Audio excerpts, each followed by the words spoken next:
And a happy Sunday to everyone out there. This is another edition of the Sports Wrap. I'm your host, Michael Kravetz, and we have a lot to get into on today's show. And we're going to start it off with, obviously, the talk of the town right now in Pittsburgh, and that is the Pittsburgh Penguins. They came off quite a good week since we last spoke. Obviously, in the midst of getting Malkin's injury. Well, it was good news because the next day, last Monday, he came back and was inserted right into the lineup. Coming back from the concussion-like symptoms that he had, and he had a few practices. Obviously, the Penguins wanted to make sure that they didn't rush him back too soon because of the history of the concussions that former players have had, Sidney Crosby, Chris Letang being a few. Malkin cleared all the impact tests, and he was ready to go. He said, though, that, I'm saying that he's going to take his time, but inserted right into the lineup at home against Tampa Bay. And I must say I was rather impressed with the way he played. He came out flying, 5 shots on goal, had a goal and an assist, +1, just under 21 minutes of ice time, 20 shifts in all. And this was a very exciting game. The Lightning, very good offensive team. On the defensive side, not so much. And the whole problem last week, especially in the Canadiens game and against the Panthers, a lot of the talk was these Penguins defensemen, they're not getting the job done. With the trade deadline just under a month away, they're going to have to get a big, powerful enforcer type defenseman like when they had Hal Gill back in the Stanley Cup run. And in this Lightning game, the defense played a lot better. With the Lightning, you have Steven Stamkos, St. Louis, LeCavier. You have a lot of great scorers on this team. And for the most part, the defense played pretty well. A lot better than they did in the other few games. And it all started with the play of Brooks Orpik. He was targeted a lot in the past week, saying that, he's not the same Orpik that we once had. He's just standing there a lot of the times. And I admit that in this game, he was standing there a couple of times, but Stamkos got through the D, made a nice goal. But, it's Steven Stamkos, so you can't fault Orpik there. But the other guys stepped up as well. Dupre was back in the lineup. England, Letang, Niskanen, a lot of guys stepping up, and they're finally doing their job on defense. Now, in this game, Malkin returns, and right off the bat, he's coming out, skating with a purpose. He's getting to the net a lot more, getting some good shots, a lot of good opportunities. I have a feeling now that since this injury, he's going to come back and he's going to be a force to reckon with in the NHL. He had a lot of nice passes to Neal and Cook. The lines are back to normal again. A lot of people are saying he shouldn't have messed with the chemistry in the first place. Bosma went back to his original slate. It was Crosby, Dupuis, Kunitz, Malkin, Neal, and Cook. Third line, Sutter, Kennedy, and Jeffrey. And then fourth line, Glass, Vitale, and Adams. Now, what was interesting was that Bo Bennett, just to make all these moves so that Malkin would be able to return to the lineup, to the roster, Bo Bennett was sent down to Wilkes-Barre, but he would later be recalled up, not even 24 hours after. And Zach Boychuk was put on waivers, who did nothing with his time with the Penguins. No points at all, being on the second line with Neal and Malkin. He got picked up by the Nashville Predators. So that was to make space for Malkin to return. And in the game, the Penguins were up in the first period 1-0 off a nice goal by Kunitz, who just seems to keep scoring and scoring. He has a knack for it this year, showing why he is one of the top players in the National Hockey League. Up to this point, 6 goals in 6 games. And in the second period, the Lightning stormed back. Stamkos, like I said, split the D. England and Orpik were back, and then Vitale, he got right through, made a nice shot on a great pass. And Tom Pyatt, which you're not really going to see that often, deflected off a stick off his face into the net. So that gave the Lightning a 2-1 lead after 2 periods. And then in the third, the Penguins stormed back. Malkin got a goal, Crosby added one, and then Neal with the empty net goal. And then the Lightning, Stamkos, once again added a goal late, but it didn't amount to much because the Penguins were able to hold on for the win, 4-3. The defense played great. And in this game, one of the highlight goals of the season so far, one of the best by Malkin in his career. The goal that he scored in the third period, he split two defenders, went from right to left, the shot went over Garon. It was a beautiful goal. And these defensemen that he split, they're not like, the third pairing. Matt Carl is a really good defenseman. So, I think it was great for Malkin, great for his confidence. He hasn't been, the goal scorer this season that he has been in the past, but I think that's going to really progress. And it was just a good, solid home win for the Penguins. They got to get more comfortable now on that home ice where they struggled on early on in the season. And they follow it up with a beautiful, I wouldn't say a beautiful, but a scintillating comeback performance Thursday against the hated rival known as the Philadelphia Flyers. And in this game, a lot of people were coming in. Oh, are we going to have another 6-5 game? The last time these two teams met, it was a hell of a game. Penguins dropped it at home, though. And that was in the back of their minds. And the Flyers, they were right on the edge of the playoff line. This was the midway point of the season for both teams. 24 games in. Flyers just on the outside in the 9th spot. And in this game, Fleury was in net. And up to this point, he was 11-5 in his games. And some of the things that were going on in the morning skate, Simon Dupré was scratched because of a fingernail issue that he had, so he would no longer play in this game. And they did get a boost, though, with Paul Martin returning from his lower body injury. And the first period was dominated by the Philadelphia Flyers. First, a bad penalty by Neal, although they called it elbowing on Giroux. He did not elbow him. That led to a Philadelphia power play goal. Jakub Voracek, once again, who has just been a Penguin killer this year. But the Penguins did answer back. Kunitz, who else, once again, a goal in 5 straight games, back on the power play. And then Philadelphia would go on to score the next 3 goals. Niskanen took a penalty. They converted on that. It was right after the power play ended. And then Timonen, a soft goal. It was from the high slot. Fleury just never saw it, let it right in. And then Neal, another undisciplined penalty late in the first period, a slashing call. 7 seconds later, Jakub Voracek, who else, once again, gets a power play goal, and it was just another bad rebound led up by Marc-Andre Fleury. And like I said, the first period was just completely dominated. Philadelphia outshot the Penguins 18-4. So Bylsma had to dig into his bag of tricks to try and get this team inspired to play the next 2 periods. And it started by benching Fleury, Vokun in the period, second period. And it was a good move by Bylsma's part because Fleury was just, he didn't have his head in this game. And even though Vokun has struggled recently, the only good thing to do at the moment was to switch goalies. And 5 minutes in the period, Dupuis gets a goal. Back on the scoring list, assisted by Crosby and Kunitz. And then Neal, trying to make up for the few penalties he took in the first period, he gets a goal. He was right in front of the net, got it in. And then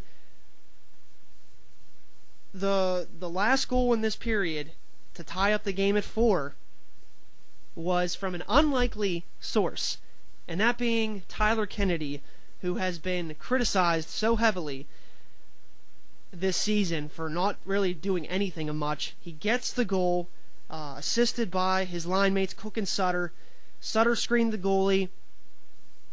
Kennedy was at the top of the offensive zone, gets his 3rd goal of the year, ties the game up at 4, takes the air completely out of the Philadelphia crowd. So going in, and then Penguins outshoot the Flyers in this period, 12-4. So then you go to the 3rd period, all knotted up at 4. Once again, the I think besides James Neal, the most consistent goal scorer on this team, Chris Kunitz, his second of the game. It was a very nice one-timer goal off the pass from Crosby, 18 seconds into the period, and Crosby on this play went from the defensive end to the offensive end, and he just showed why he is one of the best players, best player in the NHL, but he will be one of the best players of all time. And from then on out, it was all about the Penguins trying to protect the lead, and they kept the penalties to a minimum. I think that was the key throughout this game.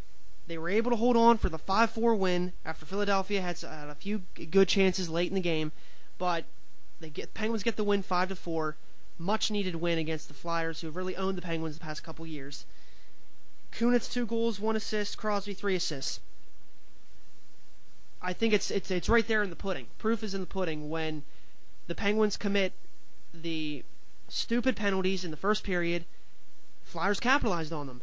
Had no penalties in the second period, and Dupuis had a penalty midway through the third. That was it. 1 penalty in 2 periods. Flyers, no goals. Second and third period. I think that's just the key to beating the Flyers. If you cut down the penalties, then you're going to have success against them. Malkin was silent in this game, granted coming off the great game against Tampa Bay, but he did not commit any frustration penalties. He was a little harassed by Hartnell, not Couturier, who did that mostly to Malkin in the playoff series last year, but aside from Neal, who just lost his head in this game, he was going after Hartnell, committing the 2 penalties. Really just a solid second and third period by this team, a great comeback win, and really, it's really nice to see Thomas Vokoun back on a winning note, because he was the goalie of record. He gets the win, 14 saves, 14 shots. It's good for his psyche just to come in to be able to do the job. And the third period, like I said, after they got that early goal, it was just about protecting the lead. The defense obviously struggled in the first period, but they got it together, and Paul Martin, he made a lot of good plays in this game, and he is definitely by far the most valuable player on this defense. And not a lot of people would have agreed with me on that last year, but that's the case. So it was a great win by the Pens, and just to push the Flyers now, they're still not in the playoff field just yet, even though there's still half a season to go. It's just a good distance separated between the two teams, and it's good for the Penguins, because now it's like, okay, now we can definitely beat this team in Philadelphia. Next time they come to Consol, we got to show them that we can beat them, that they don't own us on our home ice. So after that scintillating game with the Flyers, the Penguins went on the road yesterday to the Air Canada Centre in Toronto. Hockey night in Canada. Those Saturday night games are a big deal up there. And in this game, the Penguins got off to an early lead. 36 seconds in. It seems to be the norm for the Penguins, that they seem to get these quick goals. And virtually, it's happened in every period, at least once during this season so far. The Penguins have scored a goal early. Neal gets his 16th of the year, 36 seconds in. But one of the Penguin killers of the past, who was with the Flyers, James Van Riemsdyk, gets a power play goal to tie it up at 1. And then Crosby adds 1. And then Bo Bennett, who was called back up, like I mentioned, who was in the lineup on Thursday in Philadelphia and now in the Toronto game, he gets his second goal of the year. So the Penguins are up 3-1 after the first period. So a lot of people, feeling comfortable. Well, in the second period, power play goal by Franzen of the Maple Leafs. Makes it a 3-2 game. Dupuis answers back 4-2, but then less than a minute later, a Clark MacArthur goal cuts the lead 4-3. And one of the alarming signs in this game was that Toronto, in the first 2 periods, 2 for 2 on the power play, and both the power play goals came within 30 seconds once the power play had started. So that's something that I'm sure the Penguins will address and fix, because you give teams power plays right away, they're going to be attacking real quick, and the Penguins defensemen aren't going to have, and the penalty killers are not going to have a good time to adjust, setting up their schemes once the power play starts. And in the third period, the Penguins power play up to this point 0 for 4, but they had some good chances, but like I said, they weren't converting a lot. They had some power play. They've been having power play woes of late on the road. And the Maple Leafs, they came out with a flurry in the third period. They were amped up. The crowd was on their side. At the 10-minute mark, Brandon Sutter saved the game from going into a tie because James Van Riemsdyk had an open net. Fleury was on the left side, wide open net. Brandon Sutter got a stick in there and saved this game for the Penguins. Orpik committed a penalty midway through the period. That really got the Maple Leafs going up to an extra level. It was a big penalty kill, though, by the Penguins. And on this play, during that power play, right after it was over, Malkin got crushed into the boards by Van Riemsdyk, and there was a lot of caution now with him, but because of the concussion that he had just a week ago, and he ended up coming back later in the game, and he was skating pretty well. Well, about 5 minutes left in the period, Phil Kessel gets a goal off a rebound, off of Niskanen, and into a yawning net. Fleury was not able to recover in time, and that tied up the game at 4. The game would go to overtime. But right at the end, close to the end of regulation, there was a play where Crosby tried to jump over Franzen, and he went into the boards, and his helmet popped off. So you're hoping there was nothing wrong with him there. Thankfully, he was able to play in the overtime. But Malkin did not skate at all in the overtime. So while I was watching the game, I was thinking, okay, hopefully this is just like a precautionary thing that they just don't want to risk him, getting injured or whatnot. And that was the case because no teams would score in the 5-minute extra period. So the game went to a shootout, and in the shootout, Malkin was supposedly going to skate, but it never got to him. Fleury made a nice save on Tyler Bozak. James Neal scores on James Reimer through the 5-hole. Fleury, a nice save on Nadir Kadri. And then, who else but to finish off the night? Sidney Crosby scores on Reimer over his glove side on the right of the net.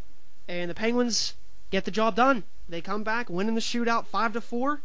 And right now, they now have a 7-point cushion over the New Jersey Devils. Both have played 25 games because the Devils have been in a slump recently. So the Penguins starting to separate themselves now from the rest of the Atlantic Division. They are still 2 points back of the Eastern Conference leading Montreal Canadiens, and they are 1 point back from the Boston Bruins. So right now, if the season were to end, the Penguins would be a 2 seed in the playoffs, but still plenty of games left. And right now, how can you not say the Penguins are one of the best teams in the NHL? And now the Penguins now rank number 1 in the NHL with 11 road wins. And I think that'll just prove to be more of an advantage for the Penguins come playoff time because, not much is made of home ice in the NHL playoffs, but if the Penguins can start getting their footing, start and get some more consistent wins, get a couple winning streaks going here on home ice, I think they're going to be the total package because they don't seem to have any problems on the road.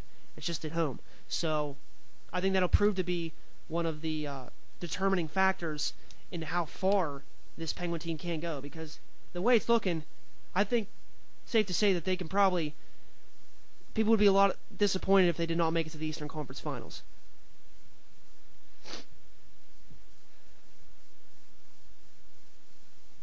And, just to go off the performance that Crosby had in this Toronto game, he is just definitely one of the best players of all time. Definitely one of the best players I've ever seen play. And he just does everything right. Whether it be assists, goal scoring, he is just there all the time. He particularly steps up whenever they play in Canada, whether it's against Toronto, Ottawa, or Montreal. He is just by far the greatest player in the game today. And this team, like I said, can go as far as possibly the Stanley Cup Finals. And I don't think anyone would expect less because of the caliber that this team has. Now, aside from the positive week, going 3-0, there are still some alarming signs, if you will, say, about this team. Still on the defensive side, even though it has shored up a little bit in the past couple of games. 16 of the 25 games this year, the Penguins have allowed 3 goals or more. This is the 6th straight game where they've allowed 3 goals or more. The goals against average, it has to come down. It ranks near the bottom of the league, just under 3. And I think, once again, getting a big defenseman will help with that. They need a defensive specialist back there. And Simone Dupré was back in the lineup in the Maple Leafs game yesterday. I think he is a good, young, talented defenseman, but of all the defensemen, I think that he would garner the most back because just of the potential that he has. And the Penguins have a deep defensive core in the minors. So with Joe Morrow and Brian Straight, Olli Mata, Derek Puyo, they have all these guys that will eventually come up to fill the shoes. So if they want to part with a younger guy, I think Dupré would get you the most in return. And during the middle of the week, last week, there was a lot of trade rumors already swirling around with the deadline coming up April 3rd. And 2 names that surfaced, Jack Johnson from the Columbus Blue Jackets and Jarome Iginla, the winger from Calgary. When I heard about Jack Johnson, I've always liked his play.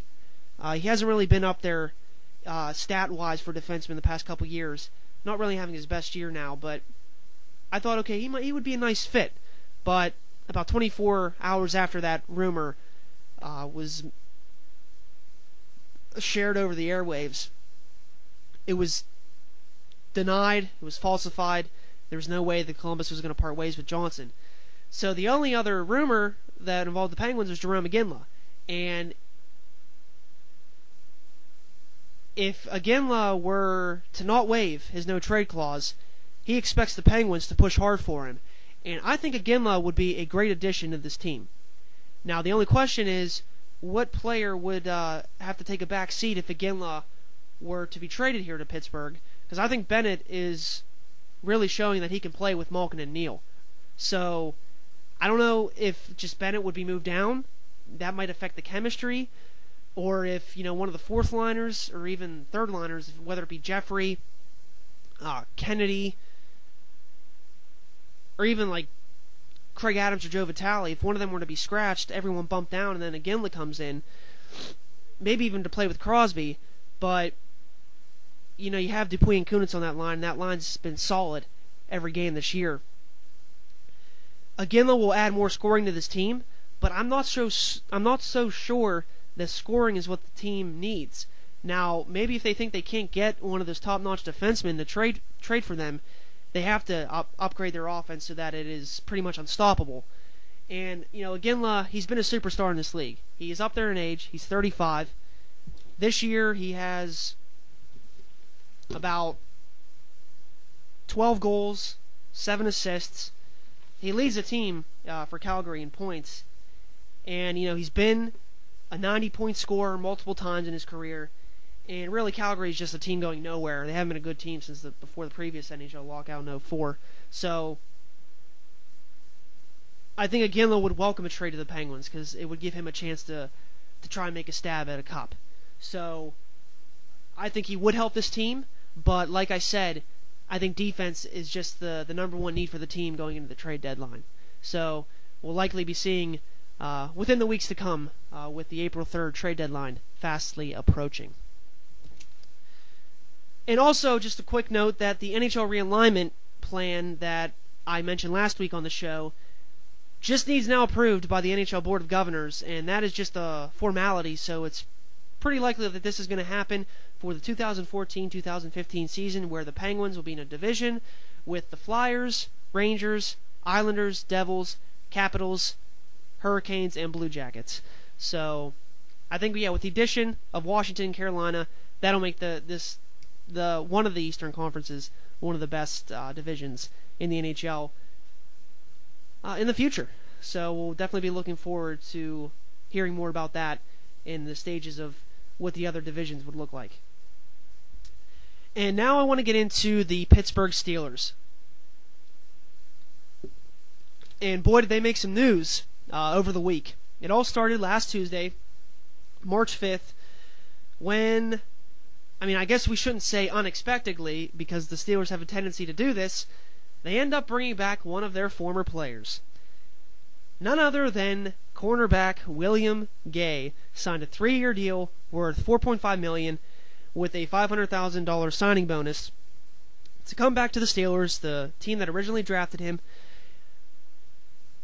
When I heard about the signing, I was a little surprised, just because, I didn't think they would be bringing him back again, but Gay had I wouldn't say a solid, he had an alright year with Arizona. Started 15 games for them last year, couple interceptions, 3 forced fumbles, 8 passes defensed. Really, I guess he was a disappointment to the Cardinals because they ended up just releasing him. So, this signing, though, of Gay indicates that the team had a lack of confidence in Curtis Brown, the 4th round pick in 2011, and rightly so, because he struggled while playing in the nickel defense last year when Ike Taylor was injured. So, with this Gay signing, it also means that Keenan Lewis, who is an unrestricted free agent, it's looking like they obviously don't have a lot of faith in the fact that they might sign him, so that's why they brought Gay.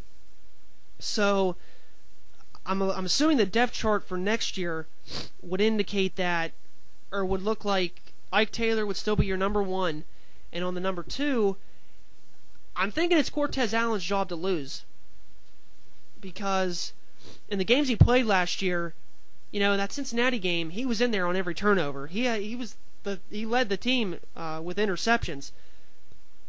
So if he struggles, that's the only way I see William Gay being in there at the number 2 spot. I think Gay would probably be in nickel. That's where he played most of his time here with the Steelers, and then Brown would just be one of the extra DBs in the sub packages. Now, if Keenan Lewis signs, though, I think the Steelers will definitely have one of the best secondaries in the AFC. But in all likelihood, the reason why they brought Gay back was because they don't think that they can work out a deal with Lewis. So, once again, Gay joins the list of teammates such as Larry Foote, Brian McFadden, Chad Brown, all players that the Steelers have ended up bringing back after being away from the team for a couple of years. And the other big news from the Steelers came yesterday when they decided to release longtime starting outside linebacker James Harrison. I was surprised to hear it because I thought that they were going to end up working out a deal with Harrison. He was due to make $6.5 million this year. Obviously, they were going to have to rework it to have him take a pay cut, and I'm assuming that he didn't want to take the big pay cut that the Steelers were looking for him to take, because that's exactly what Casey Hampton did last year, and I'm guessing Harrison he couldn't do it, even though he said he wanted to stay in Pittsburgh so badly. He just, I guess, couldn't do it. So the Steelers have saved about $5.1 million now in cap space, so they are under the $123 million that's the salary cap for the NFL this upcoming year. So they do have a little wiggle room, but not much. And if you look at Harrison's career with the team, it's obviously sad to see him go. He has been one of the best linebackers this team has ever had. He's Defensive Player of the Year in 2008, where he had a franchise record, 16 sacks, multiple Pro Bowls. Of course, who could forget the spectacular play he had in Super Bowl 43, returning the Kurt Warner pass, intercepting it at the 1-yard line, 100 yards for the touchdown at the end of the first half. A lot of people say that's one of the best plays ever in Super Bowl history. Ranks in the top 5 in sacks for the Steelers team. And he's just always been a solid player. Whenever he was healthy, you knew you were going to get a big game out of James Harrison. I still remember that monster game he had against the Ravens on the one Monday night game back in 2008. It was an amazing performance. Now, a couple of, I guess you could say, reasons why it'll be a plus maybe that Harrison isn't brought back. He's getting up there in age. He's going to be turning 35 soon. He's had multiple back surgeries. He had the orbital bone injury a couple years ago. And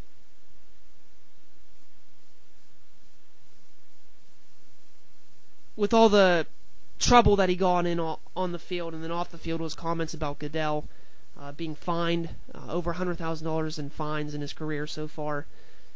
Those are the only pluses about releasing him, but I still believe that Harrison has a lot left in him. He showed it last year in the second half when he started to get healthy again. You haven't had a reliable guy on the outside. Before him it was Joey Porter, but they have drafted players, linebackers that have come and gone. Jason Worlds is still there.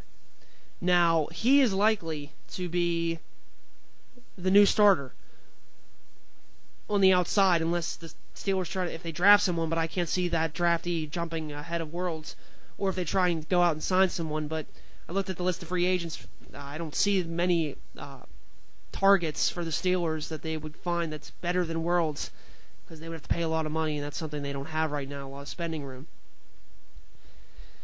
So, and behind Worlds is Chris Carter, who played a couple games last year, but he's had injuries too, as well as Worlds. So it's really odd if the Steelers have a fully healthy linebacker going into outside linebacker going into spring,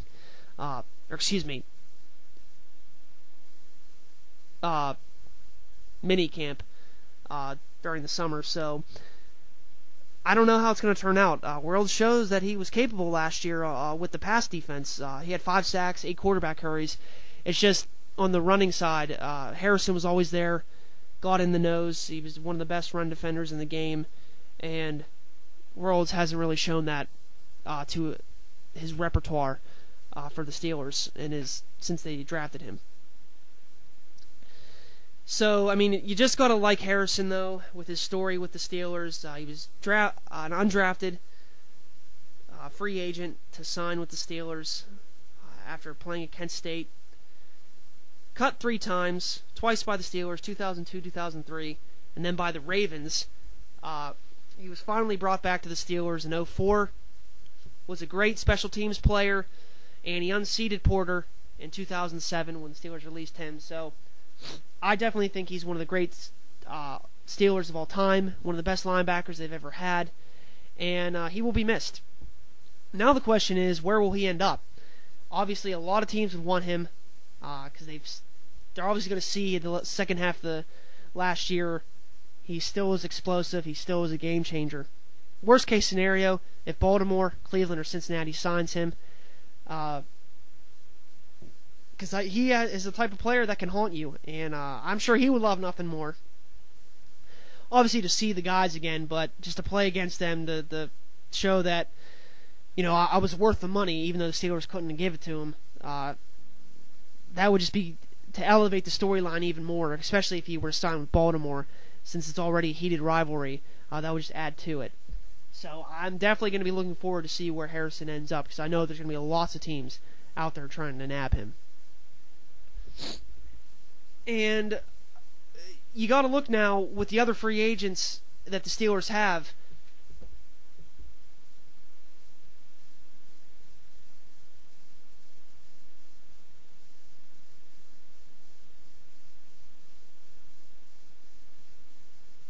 They have 16 unrestricted free agents and 6 restricted. There's a lot of them that they're not going to be able to bring back. Mike Wallace being one, I think he's automatically gone. Mendenhall will definitely not be here. Keenan Lewis is another one. So this team, I read in the newspaper today, Kevin Colbert does not think it's a team in transition, but it sure looks like it because they're going to lose a lot of people from the successful teams that they have had the past few years. Hampton is likely to be gone. It's gonna be a different team, especially on the defensive side of the ball and on the offensive line next year, because likely Max Starks and Ramon Foster, they will probably get a lot of better offers than the Steelers are willing to dish out. So free agency starts on Tuesday, 4 p.m., so I'm sure there's going to be a lot of signings on that day. It's going to be a lot to look forward to. I also just want to get into a little bit now about some Pitt football news. Pitt's spring practice started last Monday, and right now the top battle for position battle right now is going to be a QB. Likely it's going to be between two candidates. It's going to be Tom Savage and Chad Wojtek. Chad Wojtek was brought in when Todd Graham was still here, redshirt freshman. He is definitely more of a dual threat quarterback. Feels a lot comfortable in the spread offense. But Tom Savage, who is going to be now a senior, who has been all over the place in college football, transferring to Arizona, then back to Rutgers again. Savage started as a freshman. He actually made the All-American freshman team that year. Started 11 games for them and played solid. But in 2010, he injured his hand, wasn't able to regain the starting job, so he decided to transfer to Arizona. And after he transferred there, Rich Rodriguez was hired, the former West Virginia coach. And you know Rich Rod likes the spread option offense. That was not Savage's game, because Savage is a pro-style type quarterback. So he decided to transfer from Arizona to either Rutgers, Maryland, Penn State, or Pitt. He ended up choosing Pitt. Last year, he served as the scout team quarterback, and right now he's the odds-on favorite to be the starter. I remember seeing him play a lot in 2009 with Rutgers. Thought he had a good arm. Definitely a deep ball thrower. That's his strong point. And he's a big guy. He's 6'5". So I think he will outduel Chad Wojtek for the starting quarterback spot. And I think it's going to be a definite upgrade over Tino Sunseri, because I think Savage, even though he hasn't been in the system that long, will prove to be a steady quarterback for a changing offense, losing some key players. Wide receiver as well is going to be an interesting battle, because Devin Street will be returning for his senior year. He's definitely the number one guy. Last year, 73 receptions, 975 yards. Mike Shanahan's no longer there. So the other two guys probably competing it out for the second starting receiver spot, Ed Tinker and Ronald Jones. So those are the two battles that are going to be worth looking at in these spring practices, and to see down the line in the summer, just to see who will be the starters on this Pitt offense, because I think that's their defense. Even though they're going to lose some players there, I still think it's going to be a consistent defense. That's one thing the Panthers have had over the past couple years through their streak of non-winning seasons. So I think the offense is just going to be a learning process early on, but it's going to be exciting to see this team compete in its first year in the ACC. And now switching from Pitt football to Pitt basketball. The Panthers had a huge game. Well, I wouldn't say it was a huge game, a huge win over a lowly DePaul team on Saturday. Pitt was favored by double digits. The last time these teams played in January, Pitt won by 38. DePaul has just looked atrocious in the Big East this year, only coming into the game with 2 conference wins. It's just really a bad showing by this DePaul team throughout the Big East season. And Pitt got off to an early 9-0 start. And what was interesting was that Steven Adams was in the starting lineup. Remember that he did not play after spraining his ankle in the Villanova game on Sunday, while spraining his ankle in practice, so he did not dress for the Villanova game. And a lot of people just speculated that he would just be getting, like maybe 15 minutes of playing time. But no, he was in the starting lineup, and he was effective early, getting 6 early points. The problem, though, that I still saw with this team in the first half was that they let the ball hang around. They were able to go into the half with a 46-35 lead at halftime, but Pitt's defense was sloppy at times. DePaul is not. I mean, they're an okay offensive team, but like I said, they're one of the worst teams in college basketball. And just to let them put 35 points up you in the first half, not good for a normal Pitt defense. The only great positive in the game was Pitt's offense. They were shooting the lights off the gym. They were 76% in the first half, 19 of 25, 5 of 6 from beyond the three-point line. The bench was outscoring them 21-10. And in the second half, you figure, okay, Pitt's going to, they're going to have a couple slumps here throughout the second half. They're going to cool down. No, the hot shooting kept going, especially J.J. Moore. He was 8 for 8 shooting, 5 of 5 from three-point range, 21 points, his game high for the season. And the team had 8 total dunks. They had 7 in the first half. So it was nice to see that they were going inside with relative ease. But like I said, DePaul had it close. They had it to 9 with about 3:50 to go in the second half. But Pitt was able to finally pull away and win by 15. So I think that was just one of the big things I take out of this, because when they play the bottom tier teams in the Big East this year, it seemed like they let them hang around for too long. You remember in the South Florida game a couple weeks ago when they came to the Peterson Event Center, it took Pitt a long time for them to finally separate themselves from the Bulls, who have just been as awful as DePaul. So I think definitely for Pitt just has to get into the mindset early on that we got this team now. If we're playing a bad team, we know we're better than them, then we got to really just step it up and just put them away early instead of keeping them hanging around. Now, from here on out, Pitt probably will definitely face a much better competition than DePaul and South Florida, so they'll have to be on their heels throughout. And in the game, big thing, the rebounding edge, won by Pitt, the bench outscoring them by 18, 72% shooting as a team. It was the highest they've had in a long time.